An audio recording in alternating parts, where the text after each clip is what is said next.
Okay, so this is about the first crush I had in America, and it's nothing you could possibly imagine. It's embarrassing, funny, and edgy all at the same time. This is back when I came to America for the very first time. I was born in Japan, I grew up in Japan, and I had never been to any other countries. So landing in California felt like stepping onto Mars. I came to the US to be a junior high school student in California. It was an exciting time, but a very, very scary time as well. My parents had just gone through a divorce a couple of years ago, and here I was coming to a new country I had never been to, where I had no family or friends, for the sole purpose of making my dreams come true. All I knew was Hiroki, my uncle's best friend who lived in San Francisco. He helped me enter junior high school in the US.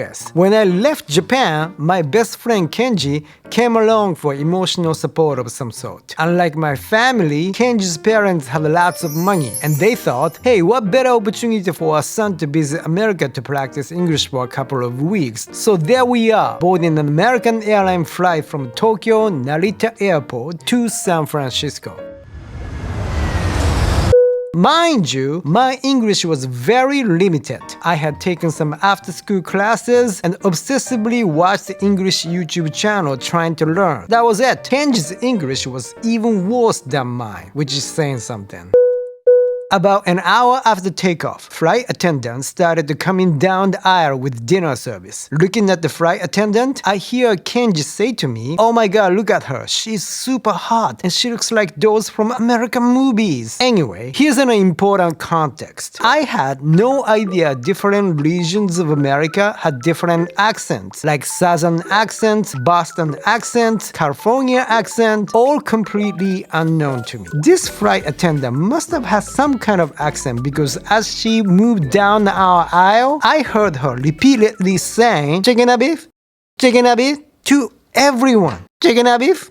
I have no idea what she is saying. Well, she was basically asking everyone if they wanted a chicken or beef entry for the dinner. But to our untrained, never spoken to an actual American in real life ears, we could not make out what the heck she was saying. As she kept saying, "Chicken or beef?" When I turned to Kenji, he goes, "Hey Kasumi, is she saying chicken or beef? Shaking a babe? As in...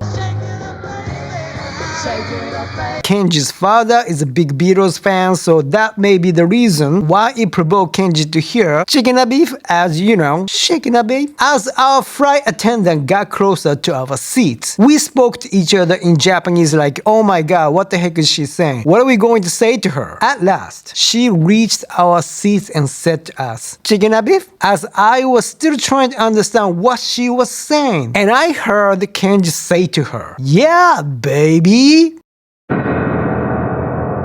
I could not believe what Kenji just said to her, and I was mortified. When I looked at her, she looked so shocked and confused. However, she seemed to understand what just happened between us. She quickly showed us two plates, one with chicken and one with beef, and saying, "Would you like chicken or beef?" with a bright smile on her face. We were like, oh, she was saying chicken or beef. So I chose chicken, and Kenji pointed at beef saying, "Kore," which means this, please, in Japanese. As she handed the plates to us, I said to her, "I'm sorry," as in, "I'm sorry for what my friend just said to you." But she smiled at me and said, "Oh, it's no problem," with a big, beautiful smile. I was so embarrassed by what just happened, and I got worried thinking, how am I gonna survive in America if I can't even understand chicken or beef? After a while, this flight attendant came around again to our seats, and she asked me, "Are you coming to America for the first time?" with a big,